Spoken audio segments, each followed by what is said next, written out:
previously on the Road to Hokage. So tying into that, I know you've been around for some time. You've seen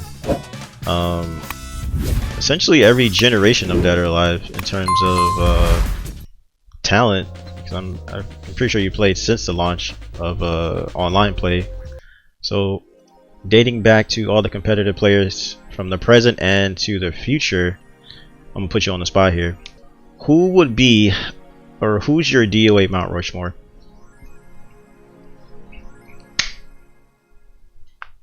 That's almost literally like a 2-decade-old question. I'm trying to lump in the middle of there. I know. And it makes it more difficult for me because you have to also... I'm trying to think back. Not only am I thinking back to how, like, you know, I may have gotten beasted by somebody, but... You put yourself in there too. I mean, you're a legend of your own right, so, you know, this is your Mount Rushmore, so... Not only would it have been like I got beasted by the guy, but like it's more like at the time relative skill level to like someone if I were to say DOA 5. You know, like DOA 5 definitely leveled up the system. They listened to a lot of things that the competitive players in the West were wanting to, and sadly they didn't do that too much with DOA 6. But not to dovetail into that story just yet, but you gotta have, you know, me and Manny, like we have a history together. You know, he's definitely you know, we had our own paths, but I can't not see him on that because we've worked together. I feel like we work together tremendously well today. You know, we put whatever differences we may have had in the past, we put them in the past. And I like to think that the community is better for it, right. At least having both of us in there.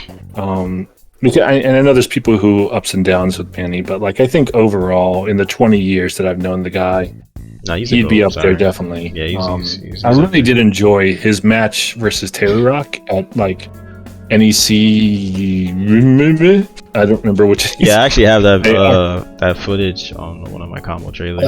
That was probably one of I think it was they were in the losers bracket play for that, and I think it was I just remember being hyped when I was watching it live. Don't get the same feeling when I watch it back today, but like, you know, in the moment it felt good. I feel like I shouldn't put any like Japanese players in there. Just because like the culture differences and everything like that might be. I'm going to omit myself from doing foreigners. Just so I don't want to attend. We keep it the American version. I got to put Rakuto up there. I agree. I 1000% agree. You have to put him up there. I can't. You have to. Yeah, have to. Besides just competition wise, you know, he won the first DOA 5 tournament at the launch event. You know, IPL demo, like IPL launch event league. He won that one. Yep, I remember. And then he won Evolution. Like our only officially monitored, like Evo 2000 and I want to say 15, was it? No, 6. Was it 18? It was 18, right? 18, yeah. Before pandemic, there's a black hole, and I can't think about where I was before that. Like the 4 years before that pandemic, I just don't know any of the dates anymore. And it could be because I'm getting old. But yeah, but either way, he won like the last official like DOA 5 tournament. And he wasn't even like, he was thinking about leaving that event too. Like not making it because he got stuck in that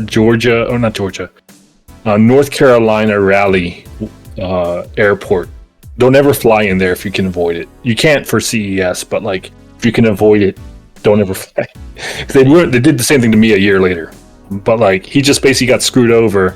So like the whole first day, he was just like he had to take like 6 different planes just to be able to make it to Evo on Friday.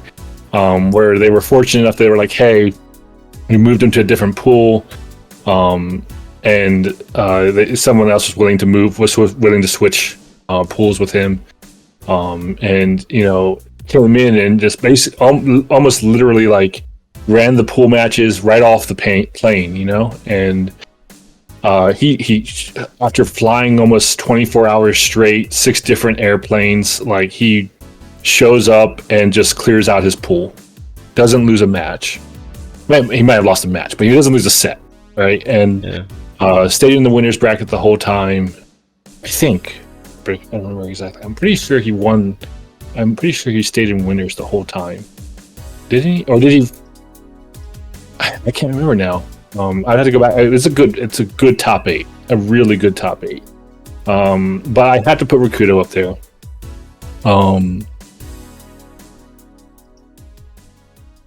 I've got 2 people on the oldest gen. I gotta put damn, this is getting hard. How many people do I have to put on this Mount Rushmore? Rushmore is only 4, so. Oh, okay. So you can do 4 plus 1. I'll give you a bonus. So you can do 4 plus 1. Because there is a lot of really good talented players. They're always like a unit. So it's like more like I don't want to say half and half, but XCal and Quiggle. Okay. I think deserve to be up there. I mean, they were talking about Rakudo. I remember being at the Summer Jam where it literally was Rakudo, and then Sonic Fox had Quiggle and XCal, and I think one other guy trying to coach him on how to beat Rakudo live in the set. Oh no, you gotta find the character that beats Rakudo. We gotta find the character, and then it was they finally stumbled on Rachel, and that's how they were able to get him out. Yeah, and then he had to learn the Rachel matchup. And then once he did, because he had learned the Alpha matchup, he had learned the Elena matchup, he could beat XCal. XCal goes to Alpha, he destroys him nonstop. It's just it. But XCal and so I'm hesitant about putting them up there because I honestly believe half the reason. I want to say half is probably too much, but a chunk of the reason why they're so good is because they have the lovable skill of youth. They don't I know I've talked to XCal and I'm not saying they're not knowledgeable or skilled, or they're not skilled, because they are obviously skilled and they obviously have a way of looking at things. It's just a lot of it's one of those old blood, new blood things. Just the way that they look at the game and how they treat it. I think it's, I know that they're out there, and I know that they might see this, and so I mean I do appreciate everything that they've won, and everything they've helped the community with. But what I'm about to say is not necessarily a them issue. It's more of an issue that I've seen with a lot of new blood, and it's more so. I'm not saying they're at fault for this. I think it's more so just with the current culture of Twitch streaming, sponsorships, esports, the YouTube era, I guess the best way, pre DOA, the DOA 4 and earlier era, the way the fighting game tournaments worked, where you had a small community of guys in a state that would then drive together as a group, as a band of brothers, if you will, to the events. Right. And I remember Silent Legend did a documentary of DOA already, and the DOA community. And I remember Quiggle and E-Man both saying there's I don't remember the exact words off the top of my head, but it was along the lines of the effect that there's no groups anymore. So to me, when I see the new blood with all the way that our gaming culture is today, it promotes a more individualistic style to these players, or individualistic this is how economy it works, because you have to care about your sponsorships, your followers, your Twitch views, your YouTube viewers, your subscribers. Definitely. It's not about the group area. So I always feel they're very distant when we do those new blood players. They tend not to be hanging out in the hotel room as often, playing games nonstop. It'll typically be a first to 10 with someone for a money match maybe.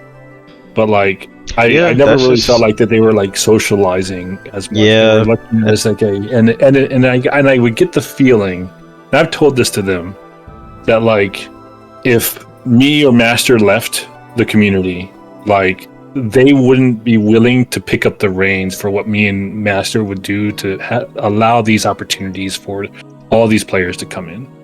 Exactly, And, man. Definitely. You know, at least at the time. Like, I don't know, I haven't seen them or talked to them in the past, like, you know, pre-pandemic. I really haven't even talked to them since like maybe like the DOA 6, one of the DOA 6 World Championships. But you know, the DOA 6 championships and stuff like that, I didn't even get a chance to really talk to them. So their mindsets could have been changed by now. But like, I really feel like it's like once, and sort of is what happens, like once the, you know, the money stops flowing in from Team Ninja to support the tournament scene, once those stuff happens, I just felt like, you know, a lot of the new blood wouldn't be there anymore, or wouldn't have a reason, because they're only there for the Monetary gain. they might, yeah, they might, and not even just And, the monetary like, gain, not but they to might cut you be off, there though, about for that. the accolade. Right, not to cut you off about well, not to cut you off about that, but that's actually a very important topic, because yeah, like you said, if you know, if you would have stepped down, Master would have stepped down, like, you know, the community would definitely take a dive. And it's one of those things where like I personally like, because they're so fortunate, because you're so talented at the game, you know, and then obviously there's a lot of players who look up to you, so it's like what they need to understand is like, yo, like if you interact more, even if like for me, like I'm naturally I'm an introvert, right? But at the same time, it's like I have extrovert tendencies, so it's like I know when to turn it on. So it's like for him, or just for similar players like him, it's like, bro, you're talented, you're winning all these tournaments, like you can literally grow your brand to like exponential amounts of like growth. And Master will talk about this too, you know, he'd be like, yo, like, you know, all these new players, you know, they it's not even like them being selfish, but it's like they kind of close themselves in when it's like, bro, you guys have like an amazing opportunity. Barriers. Yeah, so it's like you have an amazing opportunity to grow your brand, like, you know, so it's like, man, just interact more, you know, that's it, you know. Yeah, so like, socialize more. Even an introvert socialize, like me yeah, would do that, because like it's, to me, it's not, when I go to the events, like, yeah, I would love to be able to win, but I also know I'm not like back in the day, like I could react to like Jan Lee 6P, and these days, whether it be for old age, whether it be for just like, you know, like it's like the DOA 5 and 6, like you get hit by those trip stuns. Like I'm used to DOA 2 or 3 style, where like it's like I'll take that hit all day, because I'm more worried about the mid high. Like, right. You know, it's like that. Yeah, what's that going to get you? That's not going to get you anything. But then in the modern DOA, where like everything stuns, it's like, oh shit, it's like plus 13, and like I keep forgetting that. So, yeah. So Mount Rushmore, I would still put Quiggle and XCal up there. I think that they definitely were a driving force in 5's popularity. Yes. I literally had people who came up to talk to me about like how they started coming out to tournaments because they saw like people as young as XCal were winning tournaments. So I understand. I'm aware of like, you know, the benefits they give too. So I don't want to make it seem like I'm like ragging on them or anything. It's just that no, absolutely not. Like XCal has a huge influence. I mean, even now, his name is. I saw he was trying to get into Fighter Z at the time when they first came out. And then and then he's interested in getting into Dawsim for Street Fighter 6. So you know, he's doing his thing, and you know, every time I've talked to him, I've had great conversations with him. You know, he and I will get to his credit. You know, I did mention earlier like how like, oh, I just wasn't seeing much stepping up, but like in DOA 6, he was in talks with me to try to see if he could like rent my PCs so he can run it at next level in New York. So like there are instances where it feels like he was trying to at least be more of that role that might be necessary. But like most of the time that they were around, like the DOA, especially the DOA 5 era, what I was explaining earlier was more what I got that feeling from. And I you know, we being at the events, we're able to have those conversations with them like at a table, like over like while we're waiting an hour and a half for the waitress to decide to give us our food. That's crazy. But like we can have Yeah, those man, conversations with them there, you know, Right. and we had like I remember there's countless times where we had like 12 people around the table, you know, talking either me, Tom, Master, you know, Lopido, like Fudo, like we would just Gil Hustle, you know, UTS, B-Boy Dragon. Yeah, B-Boy. Yeah, shout out my boy B-Boy. Yes, sir. If I got a +1, I will say I will, and this is I'm going to do this like a twofer again. I'm sorry, but like No, man, dude. you and Emery have two very different styles, but I would definitely say that like there's value in what you guys are doing, even if you're not like the top dog. And I think you guys both realize that you're both doing your own thing with life and stuff. And Right. from my perspective, I think it's really valuable for what you guys, because I can't do it. Like I'm racking my brain even just providing the Free Step Dodge website. Right. Like I can't do content creation.